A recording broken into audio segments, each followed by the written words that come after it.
Hello and welcome to NFL Content, my new YouTube channel. And today we're going to be doing my 2016 post-draft predictions. Let's start with the AFC East. At first place, I have the New England Patriots winning the conference at 12-4, the Jets at 9-7, the Dolphins at 8-8, and the Bills at 7-9. Obviously, this division can go anyway with the bottom three, but the Patriots are going to win the division. I mean, they lost Vince Wilfork in free agency to the Houston Texans. They are getting better, Patriots, but Tom Brady isn't getting any younger. He's still a elite quarterback in this league, though, and they're still going to be a dominant team with that. I think they're going to win both. They're going to win the series against Dolphins and Bills and win one against the Jets. The reason all the Jets make the playoffs is right now they don't have a quarterback. They got Geno Smith. They still don't sign Ryan Fitzpatrick. They did address their needs, getting Matt Forte, but they lost pieces in free agency, and I don't think they can make up for that. Like I said, it's going to be tough. There's a lot of teams in this East that could make it, and right now I don't have the Jets making it. The Dolphins at 8-8. They're only getting better. They got Laramie Tunsil, and they're going to have Peyton Manning helping around town. They're only getting better. And the Bills at 7-9. It's tough to say. I don't think they have. Tyrod Taylor is still not there yet. He's still a young quarterback, and he's still getting better. AFC West. This is probably one of the toughest divisions to predict, just because it can go any way with those Raiders and Chiefs. At first, the Broncos at 10-6, winning the division. The Raiders at 9-7, making the playoffs. The Chiefs at 9-7, and the Chargers at 6-10. The Broncos don't have a QB. They have Paxton Lynch, who they drafted, and they have Mark Sanchez. But when you look at it, they have one of the best defensive cores in the league. That's why they won the Super Bowl against the Panthers. And I think when Peyton Manning was injured, Brock Osweiler came in, wasn't proven, and played well because of that. A lot of offensive threats on receiver and at running back, and their offensive lines are very good, and their defense is just so dominant. This team is going to make the playoffs because of that. Even though they don't have a quarterback, they're probably going to start Sanchez and Lynch, both of them, and see what happens. The Raiders are 9-7. They had a great free agency, and they went uprise last year after having a great year with Derek Carr, and now they just have even more weapons, and I think this team is only getting better, and I think it's going to be close. Obviously, I might change it, but for now, I have them in the playoffs. At 3, I have the Chiefs. They were 1-5 last year to start the season. They won 9 straight, I believe. But at the same time, I don't think, like I said, this could always change for me, but I think the Chiefs, they got Jamal Charles back. I might change this when I get my post training camp predictions, but for now I don't have them in. And the Chargers 6-10, like I said, they got Joey Bosa in the draft, but I don't think they have enough to make the playoffs in this tough division. Playing the Broncos and Raiders and Chiefs twice, that's pretty tough. AFC North, we got the Pittsburgh Steelers 11-5 winning the division, the Bengals at 10-6 clinching a playoff spot, the Ravens at 7-9, the Browns at 3-13. The Steelers are going to be healthy next year, which is going to help them. With Big Ben being healthy, they get their running back back. This team is only going to be better. They have a great defensive core on them. They are a very well-rounded team, and with a great head coach, I think they're going to be golden for this year. Obviously, the Bengals at 10-6, I have them there. I think they're still they're an unbelievable regular season team, but I think they're going to be worse than last year just because I think that really deflated them losing to the Steelers in the playoffs. A very injured-riddled Steelers team. Ravens at 7-9, this one's tough to predict. I just don't think they have enough in this division. They got to play the Bengals and Steelers twice. That's going to be tough. And I think they're going to, for sure, lose 3 of those. And the Browns at 3-13.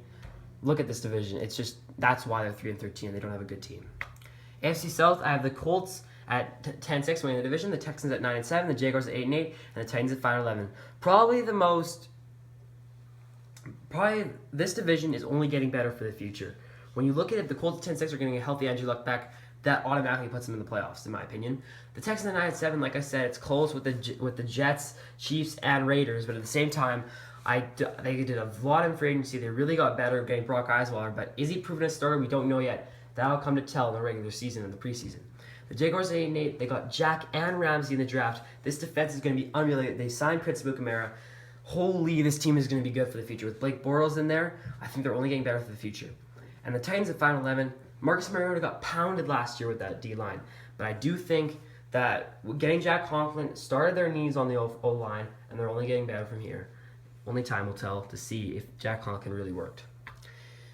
Now over to the NFC, and this is probably the toughest division to choose just because when you look at it, this could go either way. But I have the Giants at 11-5 winning the division, the Texans at 9-7, the Cowboys at 7-9, and the Eagles at 6-10. Why are the Giants winning? Because they went ham in free agency, signing all their defensive needs, getting Vernon, who was it again? Damian Harrison, signing Jason Pierre-Paul, getting Eli Apple, and getting Jenkins. This team and getting Keenan Robinson And then they drafted Sterling Shepard. This team is only getting better for the Giants. And I think with Eli Manning, if he can have a great year with a new head coach, I think the Giants are going to be very good for the season. I mean, they have the second easiest schedule in the league, and I think they're going to make the playoffs. The Redskins at 9-7. I think Kirk Cousins was a one-year wonder. Just looking at it, I think they're going to still be a good team, getting Josh Norman, but they're not going to be able to win. The Cowboys at 7-9. Tony Romo's never healthy. That's the end of the line. Eagles at 6-10. I think that they don't have a court. I think Sam Bradford and Carson Wentz. I don't think they're good quarterbacks. I think this team is just getting deflated, and they lost their head coach and Chip Kelly. Things are not going well for the Eagles right now. NFC West, Cardinals at 13-3, Seahawks 11-5, Rams 8-8, 49ers 6-10. Like I said, Cardinals, they're a dominant team. They had a very good playoff. Seahawks, I think they're getting worse after a lot of players are retiring. The Rams at 8-8, 49ers 6-10. I just don't, like I said, Rams, they're getting better. 49ers, nothing's going right for them right now. They got Chip Kelly, though, which will help see if Colin Kaepernick have a good year. NFC North, Packers at 13-3, Vikings 11-5, Lions 6-10, Bears 6-10. Packers, they're going to be a great team this year, getting Jordy Nelson back. Vikings, they're going to have another good year, but it depends on how good Teddy Bridgewater plays. Lions and Bears at 6-10, like I said, they're both, with Matthew Stafford retiring, I think both those teams are just going to have a tough time against the Vikings and the Packers. NFC South, I got the Panthers at 14-2, winning the conference. The Buccaneers 8-8, Falcons 8-8, Saints 7-9. The Panthers, like I said, they're still going to be a dominant team. They're not going to be as good as last year, but they still have Cam Newton has a chance to get MVP again. The Buccaneers 8-8 are only getting better with James Winston. I think they got Vernon Hargreaves, and this team is only getting better for the future. The Falcons 8-8, they have a good team, but they didn't do well in free agency or the draft. I don't think this Falcons team is going anywhere. They're only getting worse from here. The Saints at 7-9. Like I said, Drew Brees is getting older, and the team hasn't been doing anything to make their team any younger or better. AFC top 8, we got the Pats at number 1, Steelers number 2, getting the byes, Broncos at number 3, Colts number 4, Bengals number 5, and Raiders number 6. The NFC got the Panthers and Cardinals getting the bye, then the Packers, Giants, Vikings, and Seahawks. In the AFC wildcard, I have the Broncos taking on the number 6 Raiders, and I have the Broncos winning 23-20 against the Raiders to move on to the divisional. I have the number 4 Colts taking on the number 5 Bengals, and I have the Colts being the Bengals. The Bengals woos continue in the playoffs.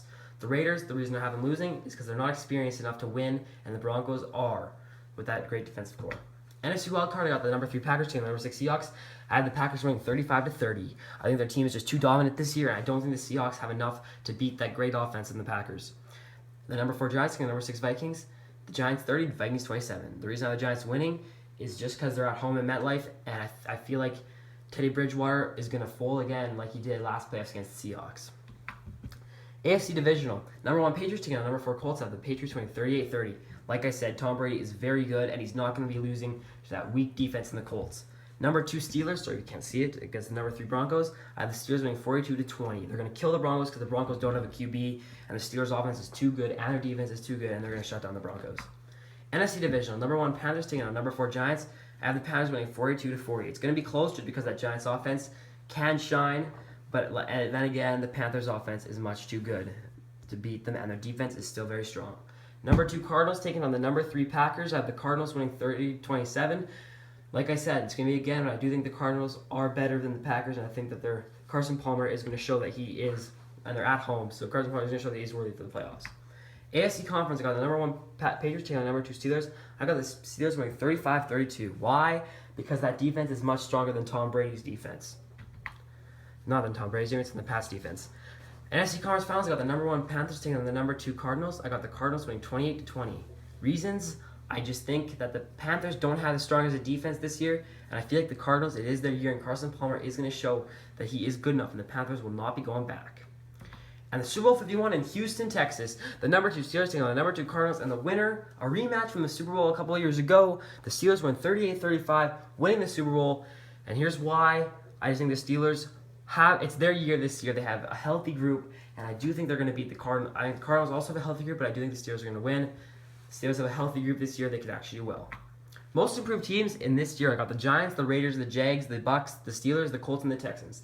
Those are the most improved teams. If you look at it, you can see what they did. I think the Steelers are most improved because they won the Super Bowl for sure, and they're healthy. The most deflated teams after the year, the Bengals, the Chargers, the Ravens, the Jets, the Eagles, the Redskins, the Seahawks, the Bears, the Lions, the Saints, and the Falcons. I'll go in a little time talking about this. The Bengals, it's because they lost another first round playoffs. They're probably going to fire their head coach if this does happen. And they really don't have anything going for them after this. That's going to be like a fourth or third straight first round exit. The Chargers, well, like I said, they're an older team, just like a team, but they're not making the playoffs. That paints a picture. The Ravens, just like the Chargers, an older team that doesn't make the playoffs. The Jets, that'd be a second straight year not making the playoffs when they could have made it. And also, they have a good group in them. They have a playoff team in them, but that'll deflate them. The Eagles, just because when you look at it, they're probably gonna have to go into a rebuild with Carson Wentz, and they're probably thinking, "What do we do here?" They have a lot of decisions to make. The Seahawks, that is another first round exit for the Seahawks, and it only looks bad for them from here. They had a good 2 years, but what has happened, and they're gonna be thinking about that. The Bears, just like I said, Chargers and Ravens, older team. Lions, just like I said, Chargers and Ravens, older team, and the Saints and the Falcons, also the same. Thanks for watching, guys. Have a good day.